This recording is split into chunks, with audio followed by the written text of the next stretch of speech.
Thank you very much. My, the acoustics are good in here, aren't they?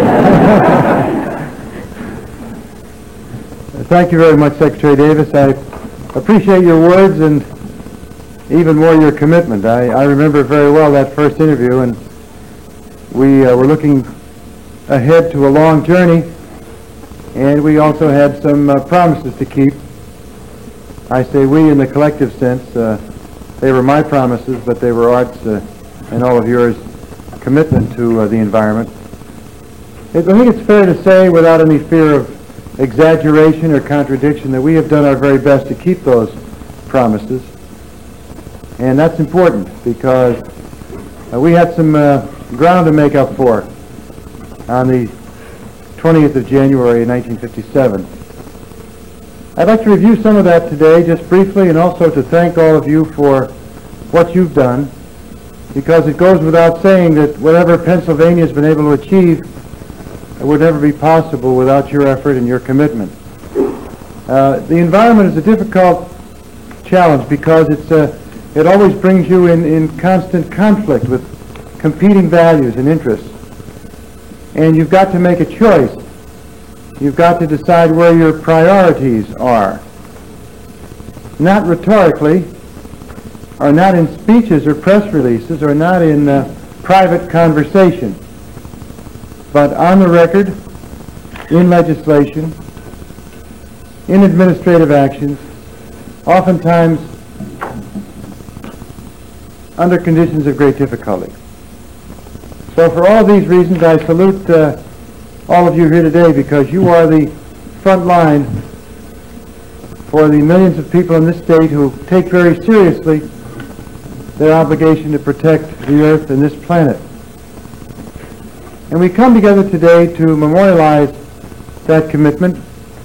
I found it difficult to believe, although I'm sure it's true, that even though Earth Day began in 1970, and I remember when it began, I'm old enough to recall very vividly when it began. I was at State College that day. Doing what? Well, running for office. What do you think? And there was a lot of contention in those days on this subject. If you recall, out of that clash and fire came this department, the Department of Environmental Resources. Prior to that time, the environmental commitment in this Commonwealth had been split up among a number of different agencies, and following 1970, that was brought together in one agency. And it was Earth Day and the focusing of the American people on our legacy to the environment. It was that controversy and that flashpoint in our history that made it possible for this agency to come into being. So the legislation we signed today is very symbolic.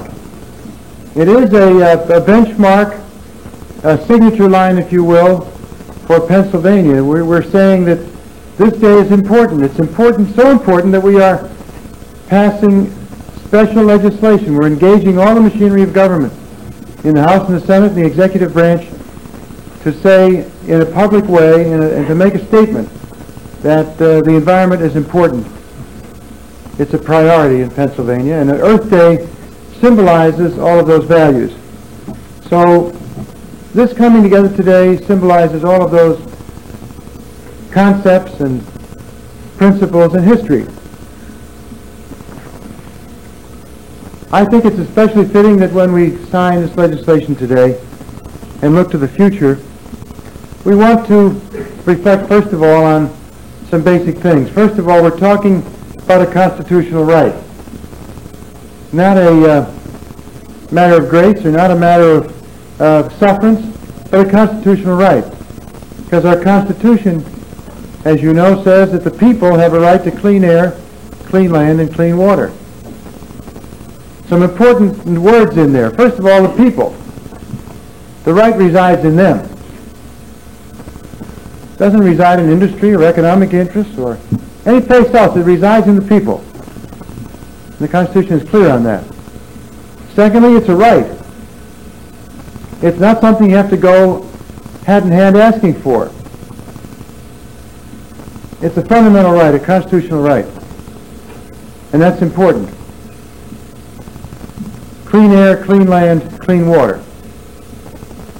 Some would say a council of perfection, impossible of attainment, particularly in a state that has such a legacy of industrial might and development.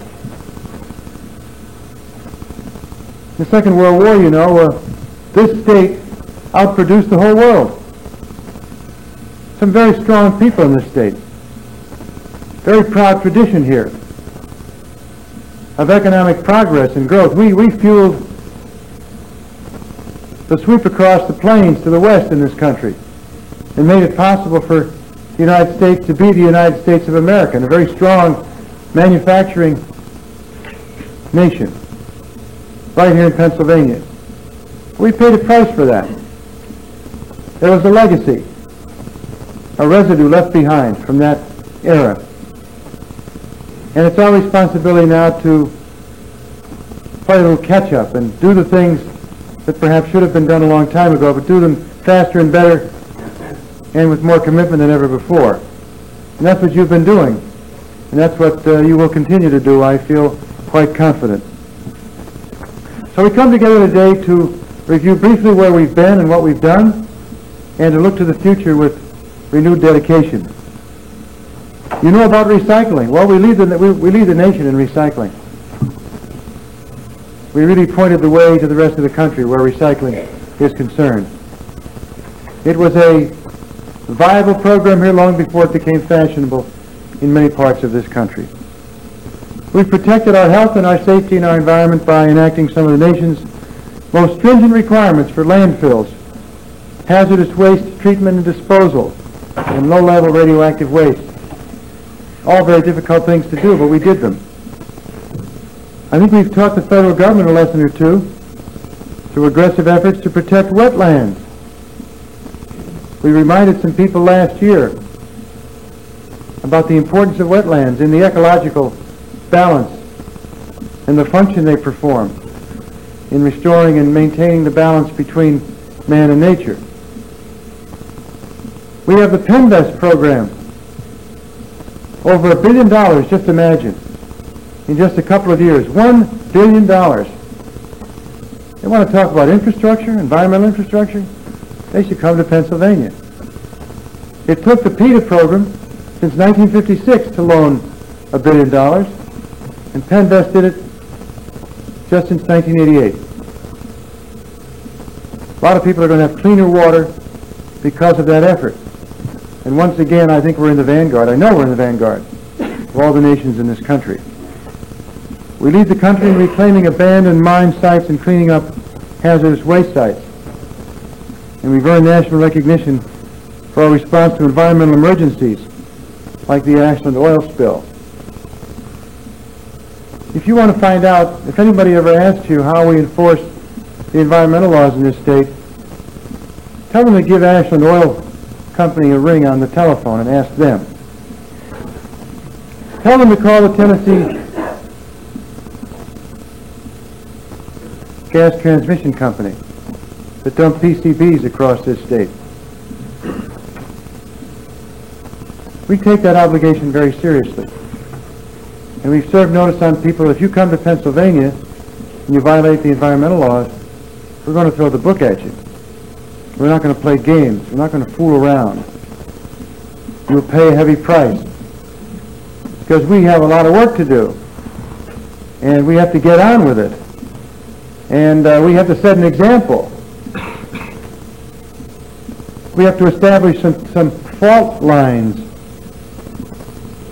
some deterrence. So if any other polluters get the bright idea that they can just pollute this state and then walk away, they're in for a terrible shock. That's part of our legacy too. We're putting in place right now the most sweeping clean air program in our state's history, working to better develop and maintain our state parks and forests. A lot of work to be done there, but we're beginning that effort. We know that this year our state park system celebrates its 100th anniversary. We're working hard right now to provide a dedicated funding source to maintain our parks for the 37 million people. Just imagine, 37 million people every year visit them. It's an extraordinary thing when you think about it. And perhaps most important of all, we've overhauled and modernized and brought up to date this department, because this department is the executor of all of these other things. Without this department and without you and your commitment, all of these programs would just be pieces of a program on a page, something that someone wrote down and never followed through on. You make it possible for us to deliver policy into practice. And for that, the people of this state are extraordinarily grateful. So we come together today to memorialize all of these things and to say that we have a lot more work to do. We can pause for a moment today to sign this legislation and memorialize Earth Day, but we have to realize that the legacy and the challenge remains to be fulfilled. That we have a lot more work to do. But it's nice to know that when you bring your efforts to that task, that first of all your heart's in the right place, that you genuinely want to protect the environment. No ifs, no ands, no buts, no mental reservations. It's important to do that, and you're determined to do whatever is necessary to make that happen. So in signing this legislation, we salute all of those millions of people in this country and in our state who take their obligations to this earth and this planet very seriously. And we join hands figuratively with them in dedicating ourselves to doing even more in the future. Thank you.